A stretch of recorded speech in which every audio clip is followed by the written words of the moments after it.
मध्य प्रदेश के मुख्यमंत्री डॉक्टर मोहन यादव की अध्यक्षता में हुई बैठक में कई महत्वपूर्ण निर्णय लिए गए, जिनमें से एक शराबबंदी को लेकर है, जिससे राज्य के 17 धार्मिक स्थानों पर शराब की दुकानों को बंद करने का फैसला किया गया है।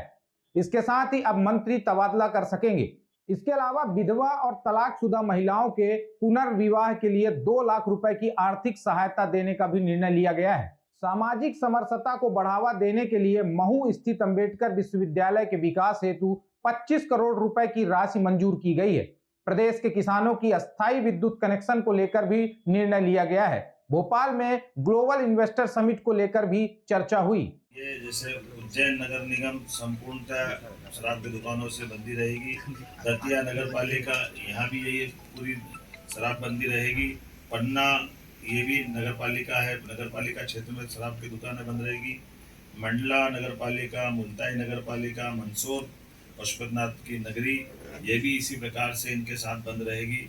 मैहर की माता जी का नगर पालिका क्षेत्र ये शराब की दुकान से प्रतिबंधित रहेगा।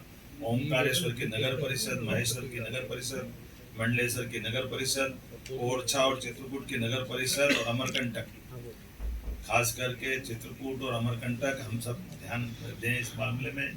ये हमारी धार्मिक आस्था के ऐसे सभी केंद्र हैं। ये सभी नगर परिषदों में हमने शराब की इसी नीति के आधार पर दुकानें बंद करने का निर्णय किया। हमारी नगर परिषद के बाद ग्राम पंचायत सलकनपुर, जहाँ सलकनपुर माता का मंदिर है, इस पंचायत से भी शराब की दुकानें बंद कराएंगे। बरमान कला ग्राम पंचायत, लिंगा ग्राम पंचायत, बरमान खुर्द ग्राम पंचायत, कुंडलपुर ग्राम पंचायत और बांदकपुर ग्राम पंचायत, ये ग्राम पंचायतों से भी हम शराब की दुकानें बंद करेंगे। आपकी जानकारी में रहे कि मां नर्मदा के तट के दोनों तरफ के 5 किलोमीटर के दायरे में शराबबंदी की जो पूर्वत पॉलिसी है, उस पॉलिसी को भी हम जारी रखेंगे। इस पॉलिसी में कोई बदलाव नहीं आएगा।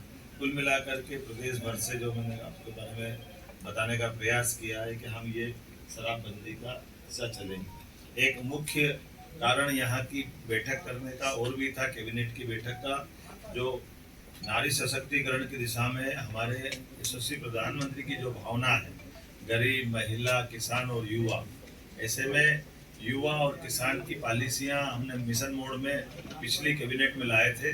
आज ये नारी सशक्तिकरण की दिशा में हमारे कैबिनेट का पहला ही एजेंडा था।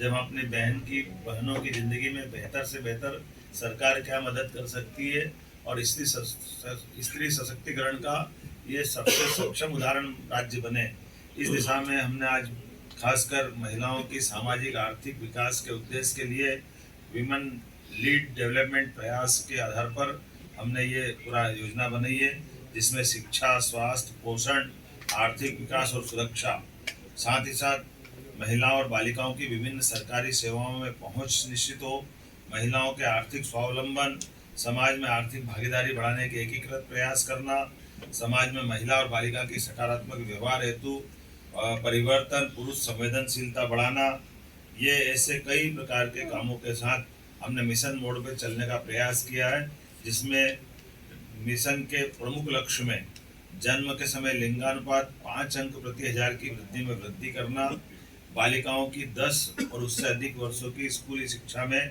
5% की वृद्धि करना, मातृ मृत्यु दर में 10 अंकों की कमी लाना, महिलाओं के विरुद्ध अपराध में 5 अंक की कमी लाना, बाल विवाह में 5% की कमी लाना, महिला श्रम भागीदारी 3% की कमी लाना और मिशन के प्रमुख घटक में स्वास्थ्य और पोषण, शिक्षा और जीवन कौशल, आर्थिक स्वावलंबन, सुरक्षा और संरक्षण, संवाद से व्यवहार परिवर्तन इत्यादि कई प्रकार के ये मिशन मोड के प्रमुख घटक हैं। उम्मीद करेंगे नारी सशक्तिकरण की दिशा में यशस्वी प्रधानमंत्री श्रीमान नरेंद्र मोदी जी की भावना के अनुसार मध्य प्रदेश अपनी बहनों की जिंदगी को बेहतर करने के लिए योग्य भूमिका निभाएगा।